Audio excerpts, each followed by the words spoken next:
got a great film tone to play, you know. Hello? Have you ever snogged a lady? We had a technical problem. Oh, we're on? Yeah, we're on there. Can I swear? Shit! Oh, you're a radio presenter. What station? Oh, never heard of you. I was on Radio 1. Great. Okay, yeah. So you work at Asda, right? Yeah, because I shop at Lidl. So just leave me alone. Why do you play the same songs every day? So do you think that I choose to play Calvin Bloody Harris 3 times in 4 hours? Because, I mean, if I had my way, it'd just be non-stop Elvis. Can you get my uncle's mate's sister's nephew a job at the radio station? Yes. Now, if they want to work for free, mainly at night and over the weekend, doing the jobs that nobody else wants to do, then sure.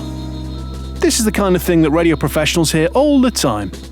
Luckily, now there's a safe place to unload and vent. It's called Crunch and Roll. Today's guest is one of the nicest men in radio. It's Jim Coulson. Now, he's worked at the mighty Kerrang, XFM and countless other stations over the years, and we had a great chat about some of the amazing bosses that he's worked for and one terrible one that he holds in very low regard. Also how Gavin from Autoglass was a fan of his work and getting sacked just after he'd bought a flat. There's plenty of swearing and some adult content. Oh yeah. Jim Coulson, how are you? Very good. Thank you very much, John. How are you? I'm good. When was the last time that we gazed into each other's eyes? It must have been many years ago. It'll be like nearly 20 years ago now. 18 maybe. I'm trying to remember when I left Viking. It was some kind of time in the kind of mid-2000s. You haven't aged at all. Do you think that? This must be a really good filter on this because like 2 children in and my eyes, like my wife took a picture of me the other day and it was just lines. All I could see was lines. You haven't got any lines at all. You look great. I'll get closer to the camera. Oh, yes. Oh, Christ. Yeah. I see it. I see the children thing. Yeah, I'm on the same page as that, mate. It's a lot of work. Now, Jim, it's lovely to have you on Crunch and Roll, so thank you very much for your time. Can we just start by saying that Jim and I have always had this thing between us because I'm a Hull City fan and Jim is a massive Scunthorpe United fan. And when you were a Hull City fan, Hull and Scunny never really got on, did they?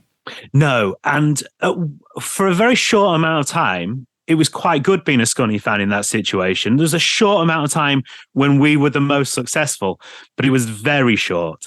Very, very short. I was going to say, when was that week? Can you remember it? Yeah, it was. I think City didn't have a game that week, so we went past them. Hey, there was a time when we were the highest placed team in Yorkshire and the Humber, if you count that as an actual region, which people kind of do for official things, when we were in the Championship. I think it was like a week into the season and we'd won a game, and it was the time when there were no Yorkshire teams in the Premier League, and it's been downhill from there ever since. Are you still doing the pitch side stuff? No, I'm not doing it. It's too depressing. No, I just when I had my second kid, I was doing a job in the week. I was working on the radio at the weekend, and I didn't have the time. I wouldn't actually see my children at all if I went again. But now they're starting to get into the football. They're starting to enjoy going to the games. So that's quite good. Although I don't know, they've seen some exciting games, and I'm a bit worried that that's taken the level up too high, and they're going to start to think. My daughter's first game, we were 3-0 down and came back to draw 3-3. And now my son's just seen us 2-0 down and winning 3-2. And you just have to say it is not like that every week. Absolutely, mate. Absolutely. Right, let's go through your stations then, Jim. So, Hospital Radio in Chelmsford, Essex. Tell me about your time, because I did hospital radio as well, Jim. And I have interesting memories of hospital radio. There were some amazingly talented people there, and people that you and I ended up working with. And then there was some absolute plums there as well. I mean, have you got any stories that you'd like to share from hospital radio in Chelmsford? Yes, first day, me and my mate James turned up, and there was a bloke there who, he wasn't the boss, but I think he thought of himself as the boss. And the first thing he said to us as we came through the door, you'd think it's a volunteer organisation. Let's be nice and welcoming and get people in and get them comfortable. He was like, oh, so do you two want to make it in radio then? And we were like, yeah, he did. Well, it's never going to happen. It's what he said. Day one. Wow. Okay. And why is that? He just went, loads of people come here. They think they're going to go onto radio. It doesn't happen. It's never going to happen. It's too competitive. So don't even think about it. And then he walked off. I was like, oh, okay. And he was the bloke who thought that he was absolutely livid with Mark Goodyear because he thought Mark Goodyear had stolen the idea of was it like the living jukebox? Basically, Mark Goodyear did this thing on Radio 1 where he'd go, we're going to send someone down to the record library and they'll come up with, they need to go here and find this and they need to come back in however many minutes. And this bloke was doing it on hospital radio as well, but he was certain that Mark Goodyear had stolen it off him. And I think it's unlikely that Mark Goodyear had purposefully put himself in hospital in Chelmsford in order to listen to what... I mean, I'm not saying ideas don't get stolen. That does happen in radio. And we've all stolen ideas, right? Am I right? Oh, yeah. One or two. But that's what Australian radio podcasts were invented for, weren't they? So that we could just listen to them and rip them off here. But yeah, I don't think that Mark Goodyear did that. But the people that's the thing, is that, you get those people who are desperate to get into radio. They love radio. They love everything about it. And then you get the people who they've been told to do something on a Sunday to get out the house. So there's the bloke who came in. We had to do requests. And my patch for the requests was the terminal illness ward, which I'll tell you is a real tough gig. But actually, the people in there have got that kind of gallows humor. It's fascinating talking to them. And it's just really, as a 17-year-old or whatever, it's something that many people haven't sort of approached or experienced. And talking to those people was it was absolutely an experience, and one that I think kind of made me sort of maybe more compassionate and empathetic. But there was a bloke who his pitch was the maternity ward, and he just used to come back and just go, I saw about 5 boobs today. All right. Did you? Oh, yeah. Where are you? So you're from Scunthorpe originally? I'm from Scunny, lived there for quite a few years, moved to Doncaster, then moved down to Essex. Like, my mum and dad just kept moving us and everyone goes, oh, you went to Colchester? We're an army family. No, they were teachers, but apparently there are no schools in North Lincolnshire or South Yorkshire. I don't know. So we kept moving around. So yeah, that's where I kind of got into radio was when I was in Essex. My friend at the time, James, was like obsessed with radio. And he started getting a job as a tech op on SGR in Ipswich, I think it is. Yeah. And it was the time when they were doing some networking. There were all the liner cards and stuff, but they didn't have the computer technology. So he'd sit there during the Pepsi chart or whatever it was and just have these carts to stick in and then play the local jingle over the top. And so I'd go in and just like watch him do that for a bit sometimes.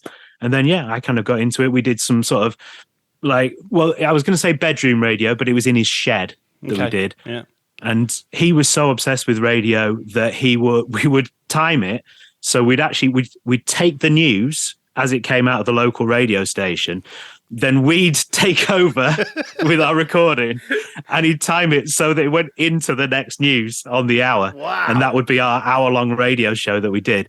And I really hope there are no tapes of it because I can't imagine how embarrassing it is. So all of this that we're about to talk about is all James's fault? Yeah, it's all James's fault. He got me into it. And I could be doing a proper job now. I could be earning lots of money. But no, I've wasted my life in radio. Yeah, ditto, mate, ditto.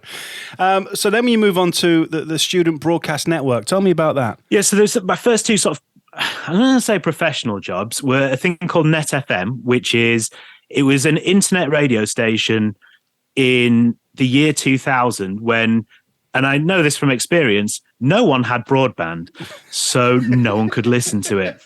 But it's an internet station, right? Nowadays, you'd think you'd launch an internet station, you'd launch it in a box room in Scunny, and that's how you'd work it. They got a 4-story office on Upper Street in Islington, which must be one of the most expensive places to get property. And they thought they'd run this internet radio station that no one could listen to because no one had the capability. But, they had some real talent there, right? They had Annie Mac. That's where Annie Mac had her first gig. So we started in the November of 2000. I think it only lasted till about the April of 2001. And there was a bloke who was the head of Betterware who'd funded it. And the rumor was we'd spent £1 million of his money for absolutely zero, like nothing at all.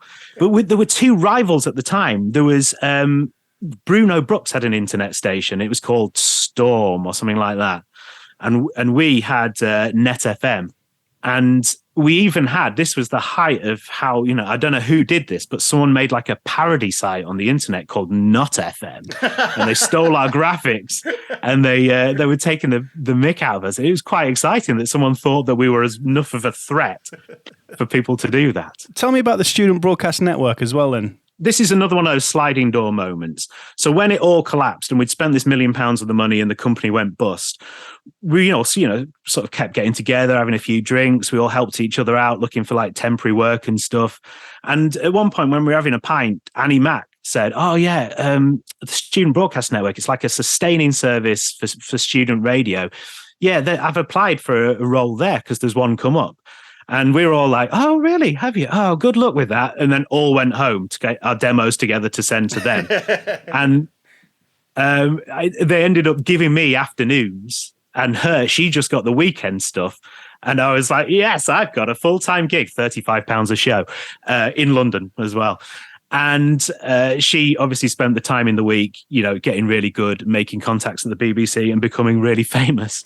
And I did not. So who's laughing now, Jim? Yeah, but it was a good time. It was based in Primrose Hill. So we were all earning £35 a show, which is very little to earn, especially in London. And and there were all these celebrities because Primrose Hill is really posh. So you used to go out and you'd see Gwen Stefani walking her dreadlock dog, or Finlay Quay in the local pub. Bobby Gillespie from Primal Scream, he was there. It was once it's where I met my wife, actually. And we went to the chip shop one night and this like scruffy bloke pushed past me to get around. And I was a bit like, who's that? And I just saw her like pointing at him, going, and as he walked out, she was like, it's Jude Law. Wow. Really? I bet he didn't get scraps. I bet he didn't go for the scraps. Well, I wish I'd taken more notice about what his chip shop order is, but it was a posh London chippy. There's no way they did scraps, I'm sure. And where next then, Jim? That finished as well for me, and then they sold it for £1. So there's like a little sort of theme of me destroying radio stations early on, and I was just like looking desperately for work. And then there was this station in southwest London called Thames 107.8. And they were part of the local radio company, but they were really different because it was another like posh part of London, Kingston and Richmond and that. They had this big idea that they were going to target sort of middle-class dinner party crowd. So all the music was like David Gray and Dido and just really kind of chill out music 24 hours a day. And they had Rick Adams from The Big Breakfast on Breakfast there as well. Wow. He was nice. Yeah, and I met him a couple of times. He was lovely. I did weekends. I did Sunday mornings, and I did the thing you should never do, John. I did the thing you shouldn't do. Did it for free. Wow, Jim. No, I was so desperate for work. I actually did it for free. Suddenly that £35 a show seems quite nice. I know. That seems like the big bucks, right? But it was weird. The boss was a great bloke who's called Johnny Hayward. And he was a real, one of these guys who talks like this and has been around radio for many, many years. And he was like fully invested in it. He loved every bit of it. And he did say, do that for free and I'll give you any cover that comes up. So one day, first time he rang me to go, Jim, I want you to come in and do some cover, please.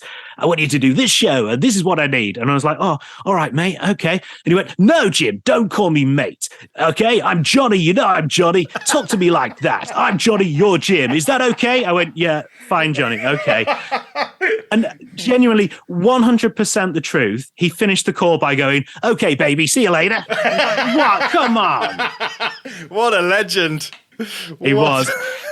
He also had this big thing when you did the travel, and he was like, no messing about, okay? No messing about. They just want to know the travel. They want to know what's happening. These are busy people. They need to know. So when you do travel, when you do news, get in there with the information, which is, good advice, right? To be fair.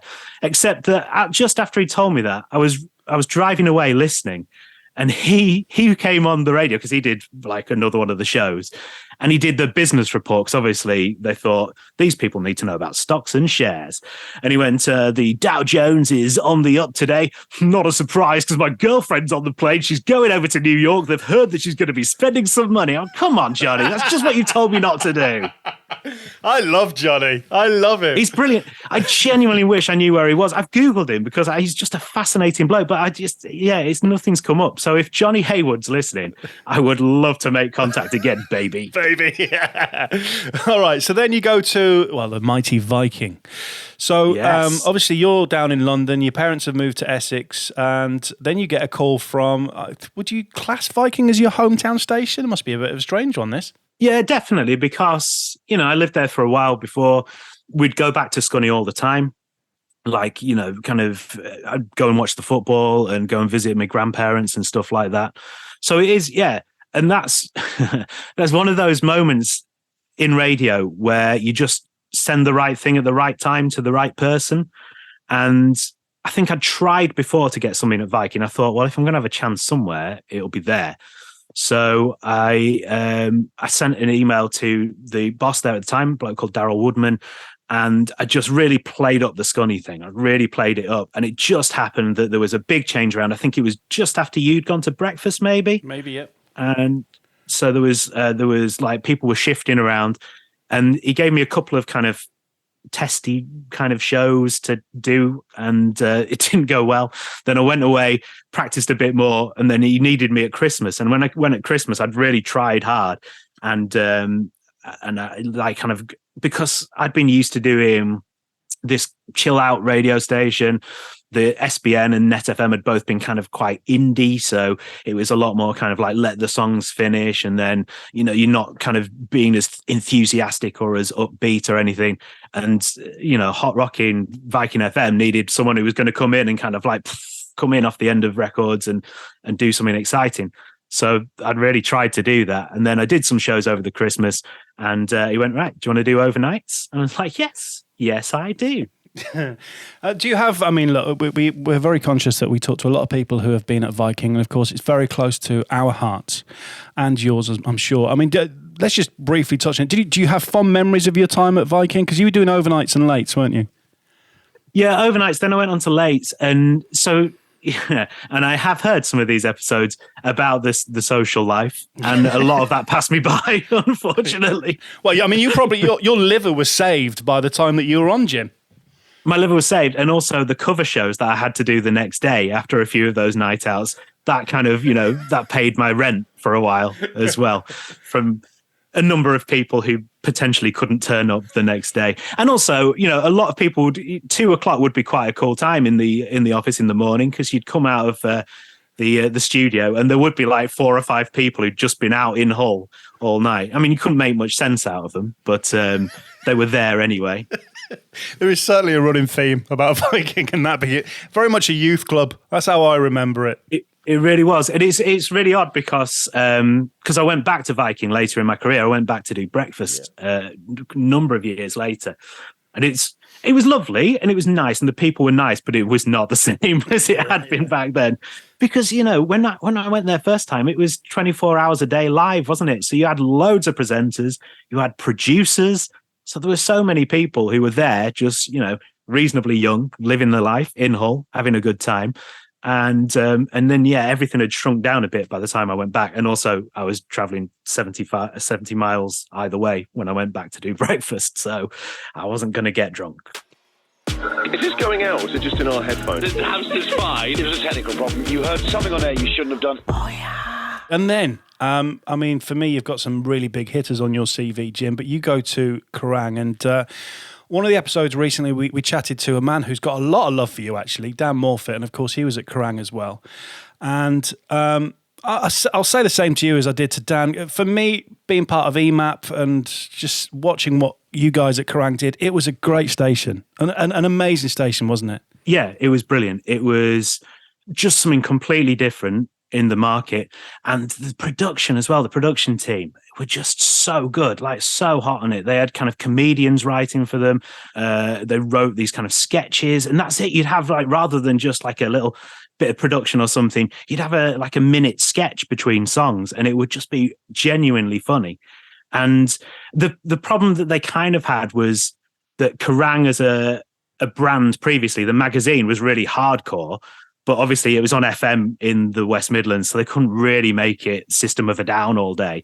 So, you know, we were playing Snow Patrol, which you wouldn't get in in the magazine. So in a way, I think kind of some people who would listen to it on FM would be a bit scared, going, "Oh, I hope it's not really loud." And then some people who like the magazine would be like, "Oh," they'd listen to it and they'd go, "What the hell are the Hoosiers doing?" As I believe Dan was talking about. He slated the Hoosiers as well. What's going on with you, Kerrang boys? That's it. We all sat there slating the Hoosiers. But no, it was great because they had, you know, it was so good at getting people in. So I'd be on air in an afternoon and there'd be James Dean Bradfield from the Manic Street Preachers doing a gig like kind of 5 meters from where I was standing. And it was pretty special. And they owned all these gigs. They had, you know, kind of all the big bands coming in, and then they put on these amazing shows in Birmingham. And if you're the sort of person who loves, you know, that kind of music, then it was just like, it was at a very, very good time. It was amazing. And yeah, I should probably repay the favor. Dan was brilliant as well. Okay, just put that in because it feels like I need to. Edit that bit out. How did you get the job for Kerrang then? How did you go from Viking to Kerrang? In a way, it was another kind of fortunate moment, but like a few months earlier, maybe like a year earlier, we'd been talking about The Late Show, and The Late Show was Sunday till Thursday nights, and Sunday night was just dead. Like Ray Jar said, no one's listening.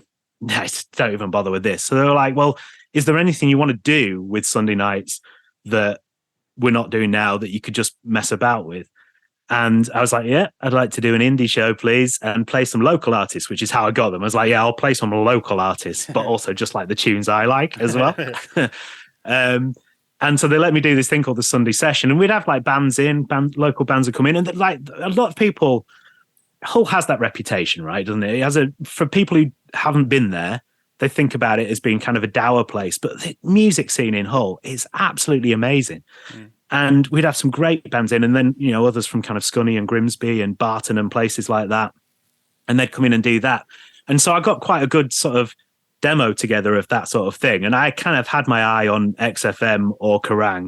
So I just tended to send out demos every so often. And then there was a time when this would be if this magazine still existed and if there were still jobs in radio, I would have this as my expert tip, which is look to see who's just got a new job and then send them an email with a congratulations and your demo. And that's what I did. So that's what I've got a couple of jobs like that. But it was Adam Uteman who got the job at Kerrang. And I just noticed it in the radio magazine. Remember that from back in the day? I think I had a subscription at one point because I was desperate for work. It was really expensive for what you got. Can I pay you lots of money for you to advertise a lot to me and not give me very much content? Brilliant. So very fond memories of Kerrang. And I'm guessing, did you live in Birmingham? You moved to Birmingham as well? Yeah, moved to Birmingham, and I don't think I'd ever been to Birmingham before. But yeah, that was an exciting city. And I bought a flat just before the financial crash. And I still own that flat because I can't afford to sell it. So the joy of radio, everyone. It is rock and roll.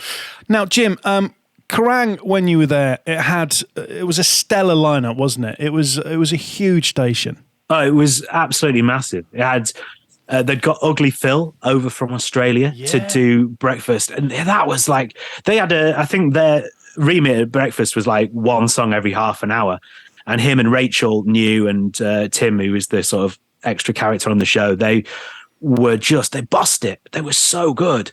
And like they'd just do this outrageous stuff at breakfast. Because, you know, everyone talks about Tim Shaw, and Tim Shaw's show was amazing. It was really good. And you could, you know, he just did anything that he wanted to. But to be able to do that at breakfast, to really push the boundaries and get away with it on FM is like, it's just amazing, just really good. And that was well worth listening to. What kind of things did Ugly Phil do? Because I always remember the name, and I always remember that, that he was this kind of, and I hate to use the phrase shock jock, but some of the things he did were just nuts, weren't they? He would say ridiculous things. He'd purposefully persuade people to kind of come down and argue with him, and he didn't mind kind of that kind of real confrontation. That's never been my style of radio. I've always been like, just want to make you happy. Can I make you happy, please? But he would just say purposefully outrageous and stupid stuff. He would ring up. So he'd do this. My favorite of their sort of prank calls was the one where they would ring up a record shop and ask for songs by bands that didn't exist, that got increasingly stupid. But there's a point where let's just leave it now. We've done it. The joke's gone. Just keep going on and on and on. And like for as long as they would hang on the phone. And if they would just stay on, it would just go on for minutes and minutes and minutes, when any normal presenter would have just gone, probably just we'll round this one up a bit now. And that's it. It just would really he'd get this sort of joy out of really, really winding people up. And it was fantastic. When you were at Kerrang, did you realise you were part of something special? Yeah, it just sounded great, and it was something that people got obsessed with, because most people listen to the radio and it's a really passive thing, but you get people who are really into it, people who are kind of like, they properly hang on your word and they'll remember everything that you talk about, even just doing afternoons, which is not ever like the most engaging of shows. That's one that you've got some work to do. It's just on in the background, but people would really get into it. And one of my listeners was, this is a bit of a name drop for you, Gavin from Autoglass. I don't know if you remember those adverts. He was a Brummy lad, wasn't he? Yeah, he was. And he listened on FM while he was driving around in his Autoglass van. He'd listen and he would get involved with everything. He'd come on, he'd kind of do appearances and stuff, and you did those. He just absolutely loved everything about it and got really obsessed. That's my most celebrity fan. Oh, except Jeremy Beadle used to listen to my show on Net FM once. That's amazing. Because the boss was trying to get him in to do a show. He came in once. It was one of the worst things that's ever happened. And the boss and the couple of bosses were up in his office, like just making up fake email addresses to send in questions, because no one was listening to the radio at the time. Just with regards to Gavin from Autoglass, so when he first called you, did he introduce himself as Gavin from Autoglass, or did you manage to get that out of him? No, he didn't. He was just Gav, who got in contact a few times, and then we put on a gig at I think the Barfly in Birmingham, and he won tickets for it. And I think he was trying to chat up, I think this was before he was in a relationship, just better check that. Yeah, he was trying to chat up one of the producers, and I think he definitely used as part of his chat up line. No. Yeah. I'm Gavin from Autoglass. Wow. And she came in the next day. She's like, Gav, who texts in all the time, it's Gavin from Autoglass. And it was the height of his Autoglass fame at the time. And then from Kerrang, where'd you go next?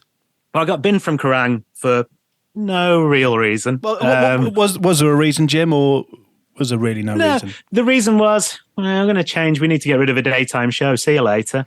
It was one of those things where you get told it and you're like, couldn't really have done anything about that, could I? Because the radar was really good, all right? Yeah. It was because, I'd like to think partially because of me, partially because the audience was probably just waking up at midday when I started, but that doesn't matter.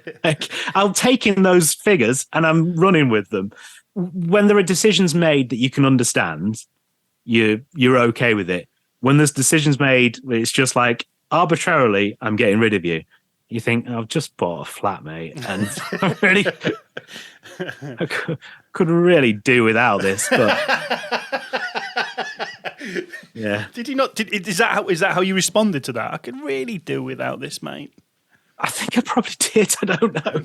You'd have to ask Gordon Davison, who did it. Actually, on that, Gordon got rid of me from Kerrang, and he made that decision. Then years later, I started at Viking, and there was in typical Bauer style, the boss who brought me in, within a few weeks, went to the bank and never came back in that kind of like way that happens. They'd just let him change breakfast show and change the music policy, and then they got rid of him before either of them had a chance to start. But because we didn't have a boss, I got a call one day going, right, we're getting a consultant coming in tomorrow, and he's going to be working with you until we get a new PD. I was like, oh, okay, right. Who is it? He went, Gordon Davidson. I was like, oh, God, no. This is going to be awkward. He got rid of me like 5 years ago or 3 years ago, however long it was. But actually, as it turned out, that's kind of some of the best radio I've ever made, is when it was me and Rosie Madison on the show and Kevin Paver, as the producer, and the three of us would do the show. We'd go into a room with Gordon afterwards for an hour or so, and we'd just like throw ideas at each other. And it was just like, it was the most creative thing, and it was brilliant. And I think, we made some absolutely kind of cracking radio at that time. So it worked out in the end. After we'd had an awkward chat on his first day in the office, we went, yeah, okay, it's a bit weird, isn't it? Should we just forget about the bit where I got rid of you? Oh, I hate those moments. See, you are, and I would. I'm trying to think. Nobody to me has ever said a bad word about you, because all people say is you're such a nice person. Whereas I, many moons ago, was a stupid drunk, and I used to regrettably say silly things to people. And when the similar situations happen to me, where someone's come back round, I'm like, oh no. Why did I call him a bell end to the face? I really regret that. Yeah, that's the problem, isn't it? Because it's such a small industry. It's like a teeny tiny industry, and it can work in your favor sometimes, because you can have someone who you really like and works with you well, who will give you a job wherever they go. But also, if you make an enemy, then he'll bite you in the arse at some point, without a shadow. So we've kind of skipped over. So you went to Hallam FM. Yeah, so this is, I know you've got him as a guest on another episode, the lovely Simon Monk, who, before I went to Kerrang, I'd sort of applied for a job with him at Wyvern, and I'd gone and done a show with him, and he enjoyed it, he liked it, and he offered me Drive, but I had Kerrang sort of on the back burner, and I was a bit like, I'm sorry, no. And you hate to turn down jobs, because I was doing late and I was enjoying it, but you just want to do daytime, don't you? That's the thing. And I wanted to do daytime, and I was willing to move to Worcester to do daytime. But so I had to kind of turn it down, because actually the Kerrang thing really came in, and that was the thing I was kind of dead set on doing. But as soon as Kerrang got rid of me, I emailed him and went, Simon, can you help? Worcester's a lovely place, isn't it, this time of the year? Yeah, but it's okay, because he'd moved to Hallam then, and I was quite up for going back to Yorkshire. Mighty, an amazing city, Sheffield as well. So how long were you at Hallam for then, Jim? Basically, I was freelancing. So I was doing Saturday afternoons and Sunday evenings with him, and then doing loads of cover as well, which was really good. So it was about a year. But at the same time, I'd moved out of Birmingham down to London to be with my then girlfriend, now wife, and just move in her flat and not pay any rent, which was excellent, while someone paid the rent on my flat. And I was also working at XFM doing Sunday breakfast, and Q Radio doing, it was the Q magazine radio thing. So my week was basically Monday to Friday afternoon, nothing. Just watching telly. I watched a lot of Top Gear. I don't even like Top Gear. I don't like cars, but I was just sitting there watching Top Gear for days on end. Then Friday afternoon, I'd have to go into Q Radio with Rick Blaxall, who was ace. He was really lovely, and record like a week's worth of shows there. Then Saturday morning, jump in the car, drive from London to Sheffield, do the show, drive back Saturday evening, do Sunday breakfast in Leicester Square at XFM, then come back to have some lunch, then drive up to Sheffield and go and do the show, and come back Sunday night and come back to London to sit and watch more Top Gear for a week. Jesus wept, Jim. No. Imagine if that was now as well with petrol prices. Oh, yeah. So I want to talk about XFM, because that was a very special station. So how did you end up getting the gig there? Because it was Sunday breakfast, as you say, and a bit of daytime cover as well. Yeah, and that was another "it's who you know" side thing. So Adam Uteman from Kerrang had gone down to XFM, and I was pestering him probably once every 3 days or something, because XFM is the station that I'd listened to when I'd been in London before, because I'd been in Essex. I'd been able to hear some of the early stuff when it was like proper indie, and it was, before it was bought, and it was just, they were playing all sorts throughout the day, and it was just an iconic station for me. So I was just kept pestering him, and eventually he just went, "Do you want to do Sunday mornings?" I was like, yes, I do, please. Adam, that would be lovely. And it just felt really special to be on that station. It's absolutely massive for what it is as well. For an indie station, it was really big. And then, I did daytimes. I got to cover the show that Kevin Greening used to do about 5 or 6 years before that. And that he was, through other periods of unemployment, he was like a proper soundtrack. He was the person I'd get up and I'd listen to him and I'd feel better about the day, because I think he was just an exceptional broadcaster. And he was so good on XFM. And I was doing that show for a couple of weeks that he'd done, and that felt pretty special. And then I did Music Response as well, which is the new music show in the evening that Zane Lowe had done before, and Steve Harris had done, and that was that felt really good. Although it meant I missed going to see Bruce Springsteen at the Emirates Stadium, but you win some, you lose some. Exactly. I mean, forgive me, I know you did a few shows on Thames 107.8, baby. But obviously, you've done shows right across across England. I mean, is there something special about doing shows in London? Yeah, it feels really, really like you're right at the centre of stuff. It's, when you do like I worked in East Lancashire, and the travel reports are, there's a donkey on the road near Barnoldswick. But you're there, and people are in the capital, and there's a lot going on, and you're right at the centre of it, and you're kind of part of that cultural life of London, which is exciting, although I was desperate to leave after a while, and I'm really glad I live back in Yorkshire now. But it was, there's something really different. And also, when you're walking through Leicester Square at 5 o'clock on a Sunday morning, it's a real experience. And I mean, I survived. I bet lots of people haven't.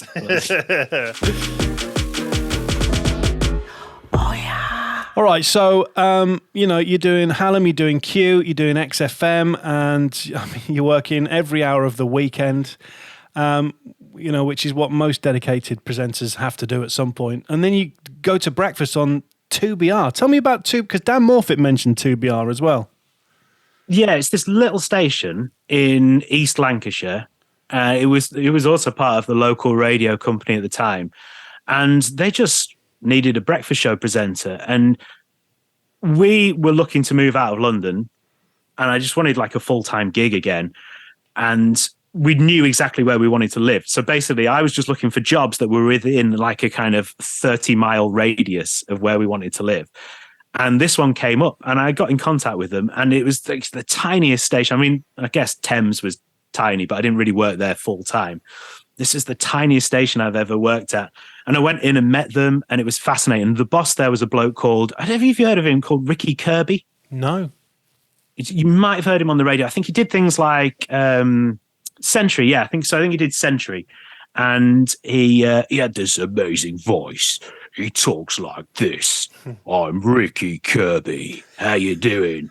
And he was just the boss of this station, and he like loved it. He ran it, and he had all these sort of sayings. So you'd listen to him, and when they had the 12 o'clock news, he'd come back out and do the weather. He'd go, as Dave was talking, we went from Monday morning to Monday afternoon. Welcome to 2BR. And he also, when he had a string of songs, he'd go out for a fag, and he'd come back in and he'd just go, I've just been outside for a fresh breath of Marlborough air.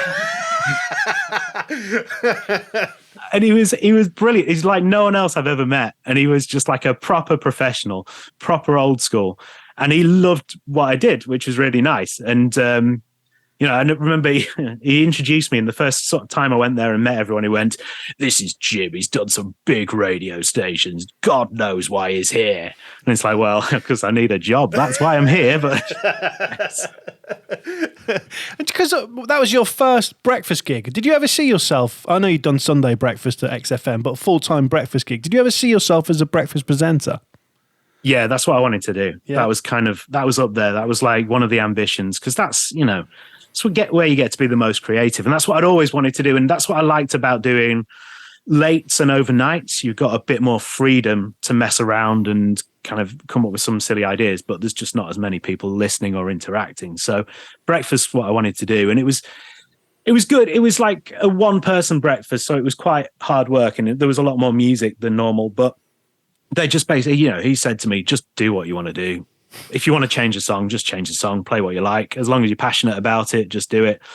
And that was really nice. And I think because the local radio company were looking for a way out, they didn't bother. They didn't care at all. So there's this station in East Lancashire doing what it wanted. And that was good fun. And then it got bought by UKRD, who people have this kind of perception of them, like an almost kind of cult-like thing. And in a way it kind of is, but it was a really sort of nice experience. When there's a takeover, you worry for what's going to happen. Yeah. They were kind of the opposite. They were like, hey, everything's cool. We're cool. There were all these like people based down in Cornwall, and they all had this sort of way about them that's just like, hey, we're just here for you. We're here to support you. We're going to do this. And they had this really sort of nice attitude that, we have a breakfast boot camp, and they'd just be like, it'd be sort of things that I'd never heard before where, like people have this problem with prize pigs and they try and get rid of them and stop them. And their attitude was like, they're the people who, if they get a rage hour diary, you're going to kill it. So encourage them, like send them Christmas cards, ring them up and talk to them. Also, they're going to be the people you can call. You can call them and say, look, we're talking about this today. Do you want to talk to me? Because that's the problem when you do breakfast. You just need that interaction, don't you? Yeah. And if you're just leaving it to chance, that's a worry. But yeah, it's a good idea. If you've got all these people's numbers, I mean, I don't know how it works with GDPR now, but this was before that.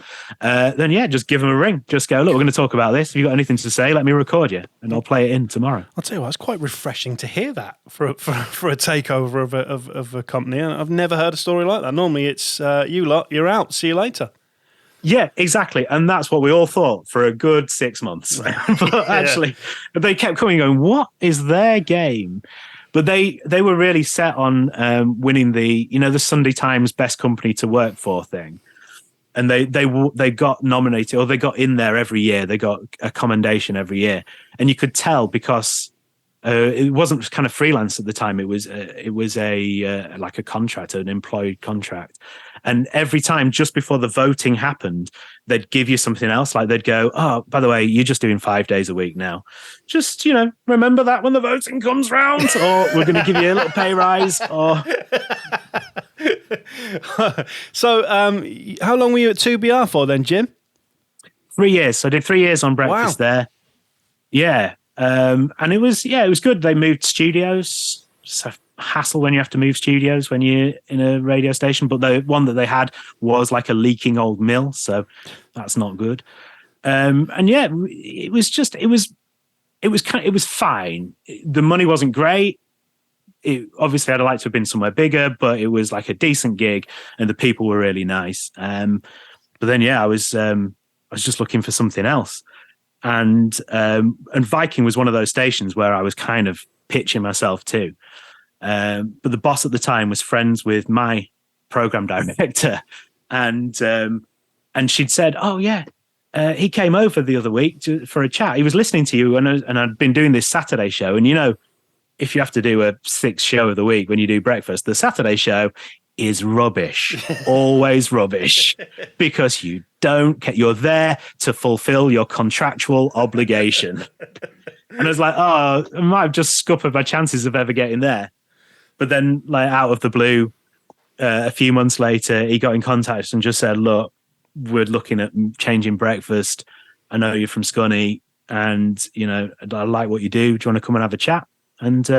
And yeah, got back to Viking to do breakfast. Yeah. Imagine doing breakfast at Viking, John. Imagine. I can only dream. It was a very special place, was Viking. So you mentioned her before, but you teamed up with Rosie, who, she's lovely. I've met Rosie a couple of times, and she really is genuinely a really nice person. Her and Danny do an amazing show as well at Pulse. But because Rosie had a bit of wasn't she the receptionist? And please correct me if I'm wrong, because she'll hate me. But wasn't she the receptionist at Galaxy? And then Hursty got her on air, and then she came to you. Is that how it worked?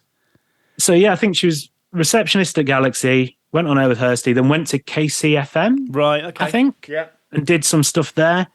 And then, went to do breakfast with Paul Foster at Viking. Oh yeah, Paul Foster. And then who's another great presenter. Yeah. Let's give Paul Foster some love. I think someone previously given Paul Foster some love. He's great. It would have been me, because I thought he was one of the best music jocks I'd ever heard on the radio. I thought he was superb. But anyway, yeah. So then you get to do breakfast. I mean, so tell me about your time at Viking doing breakfast.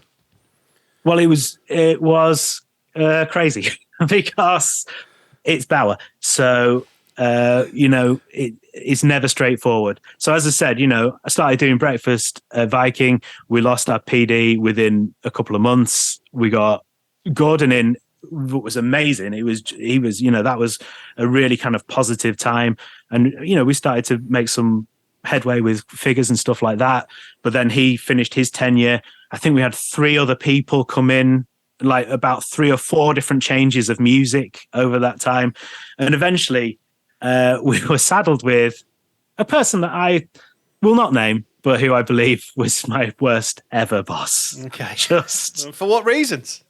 I think it was beyond him, the job. He had some very set ideas that were nothing to do with the group's ideas. So you'd have this like Bauer loved like a management layer thing going on. So you'd have your local PD, we had a regional PD, we had a group PD, and the group PD and the regional PD were kind of on the same page, and then our PD was just right off it. So he'd say, for one of the things was like, never sell the music, don't sell the music, people don't want to know about the music. And it's like, well, that's not what your boss is saying. Who do I listen to here? Jesus, yeah. And, he'd ring constantly on the XD, go, no, do that. No, don't do that. And they're like, oh, God, okay, fine. And there was one point where we were doing this storyline where there was, the boxer Luke Campbell, who won his, he's a Hull lad. He'd won his Olympic gold and he was doing his first professional fight. And on the bill was another Hull lad called Tommy Coyle, who we became really good friends with. And he came and did a lot of stuff on the show, and he was going to do something for Cash for Kids. We wanted him to get a tattoo of the Cash for Kids logo on his bum. And then the big twist was that it was Rosie that was going to do it on his bum. And, that was the thing. That was the funny thing if you're getting a professional tattoo artist, it isn't a thing. That's just a boring thing that happens. And I love Rosie, but I will say incompetent, I imagine, with a tattoo gun. I don't know for sure, but I imagine. To do it. That's the twist. That's what makes the story interesting. That's what gives you the tension. That gives you the kind of the kind of wondering whether it's going to go wrong or not. That gives you that. But he came in and went, oh, no, I just wanted you to get the tattooist to do it. And it's like, well, why do you think that? And he wouldn't say. It's like, why? And eventually it was because the head of sales had said that would be better. And he couldn't explain the answer, because he didn't know the answer. He was just saying what he'd been told.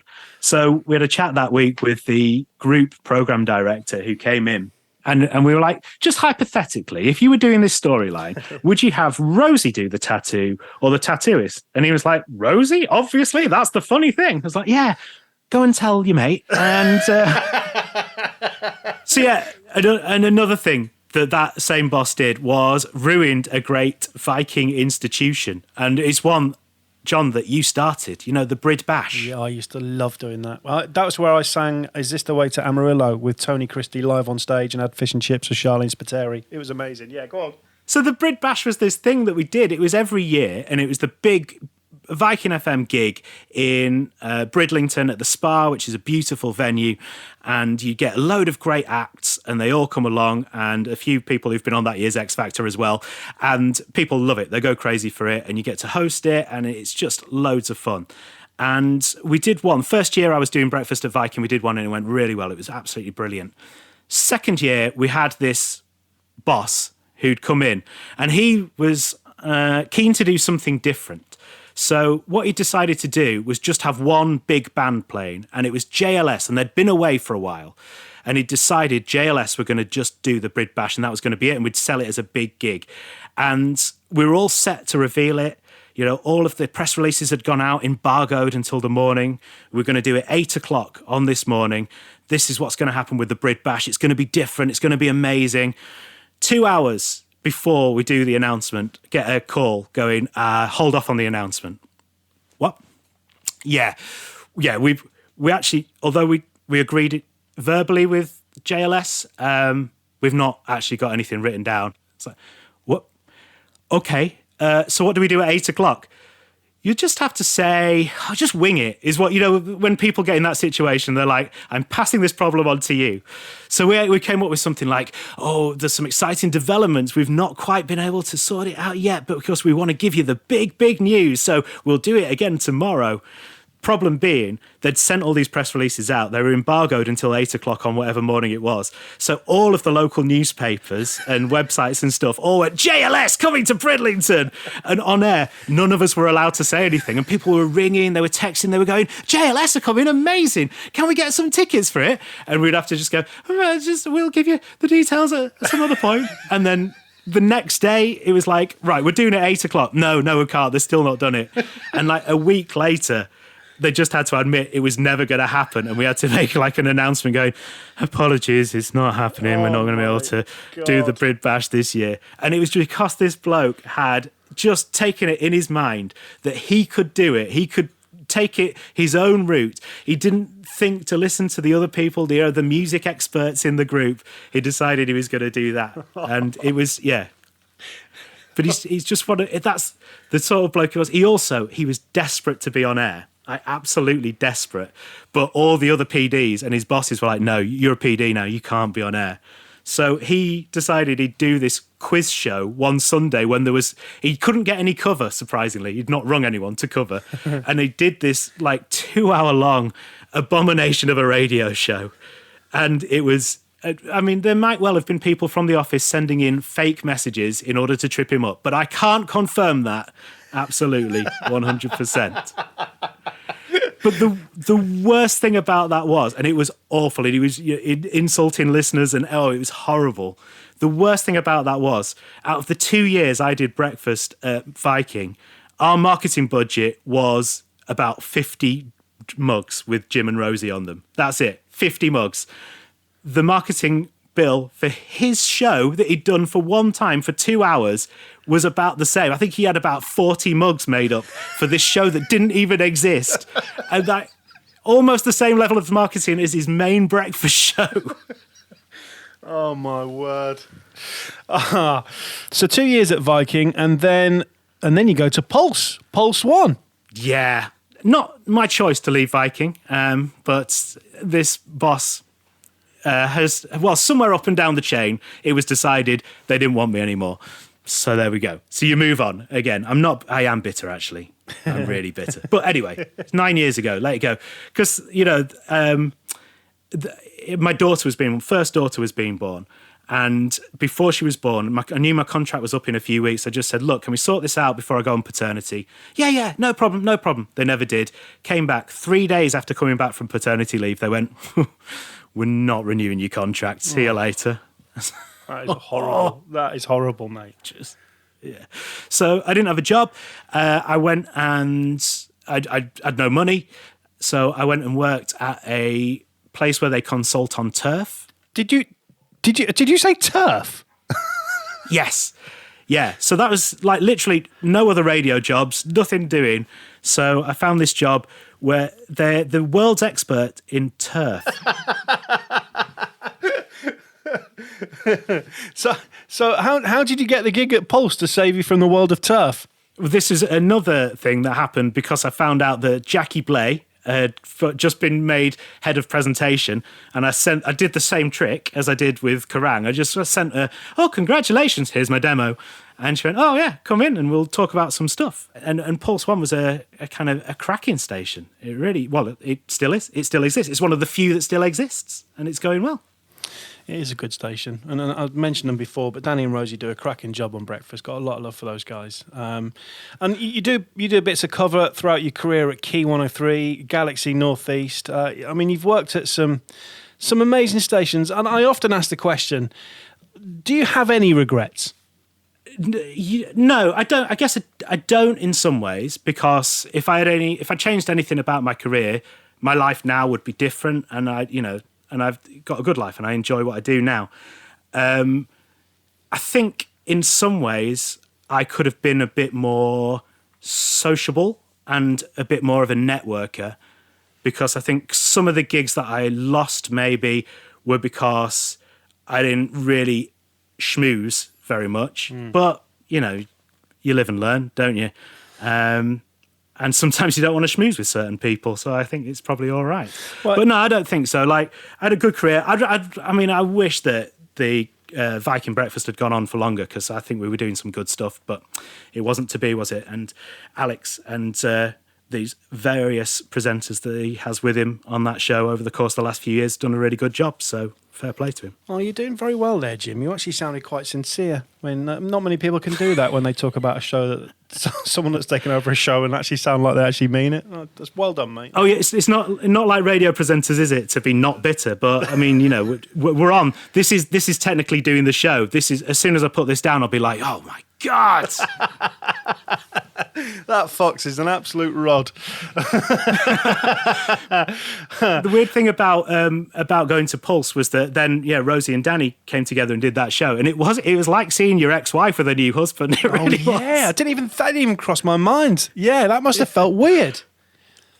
It was a bit strange, and yeah, they're annoyingly good, as you say. So I can't even be upset about it. They're making great radio. Forgive me, Jim. I've laboured that point a couple of times now, and it didn't even cross my mind that it might actually upset you. So I'm sorry. Yeah, but they are quite good. But you were good with Rosie as well. So there we go.